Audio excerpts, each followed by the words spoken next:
Hello friends, welcome to KK vlog. இன்றைக்கி பார்த்தீங்கன்னா இந்த கருப்பட்டியில் ஒரு சிரப் மாதிரி ரெடி பண்ணி நான் வச்சுக்கலான்ட்டு இதை ரெடி பண்ணிகிட்ருக்கேன். இது எப்படி ரெடி பண்ணலான்னு சொல்லிட்டு சொல்கிறேன் பாருங்கள்.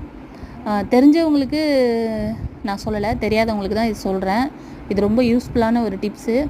நான் 1 கிலோ அளவுக்கு பனங்கருப்பட்டி வாங்கினேன். பனங்கருப்பட்டி வாங்கி அதை வாஷ் பண்ணி ஒரு 3/4 லிட்டர் அளவுக்கு தண்ணி ஊற்றி அப்படியே ஊற வச்சுட்டேன். ஒரு ½ டே ஊற வச்சுட்டேன். அந்த வெல்லத்தை தண்ணியிலே போட்டு ஊற வச்சுட்டேன்.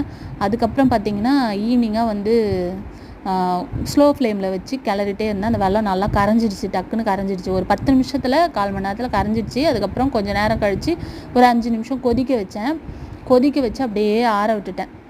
ஆற விட்டதுக்கப்புறமா நீங்கள் அது முக்கியமான ஒரு விஷயம், ஆற வச்சதுக்கப்புறம் நீங்கள் கரண்டியை வச்சு கலக்கக்கூடாது. கலக்காமல் அப்படியே நீங்கள் ஒரு ஃபில்ட்ரு பண்ணி நீங்கள் எதெல்லாம் ஒரு பாத்திரத்துலையோ இல்லை வாட்டர் பாட்டில்லையோ ஏதாச்சும் ஒரு பாட்டிலில் நீங்கள் ஸ்டோர் பண்ணிக்கலாம்.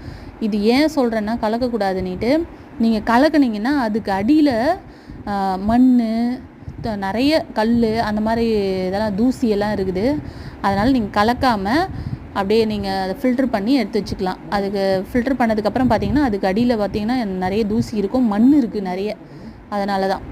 இந்த வீடியோ உங்களுக்கு பிடிச்சிருந்துன்னா லைக் பண்ணி, ஷேர் பண்ணி, சப்ஸ்கிரைப் பண்ணிக்கோங்க ஃப்ரெண்ட்ஸ். Thank you friends.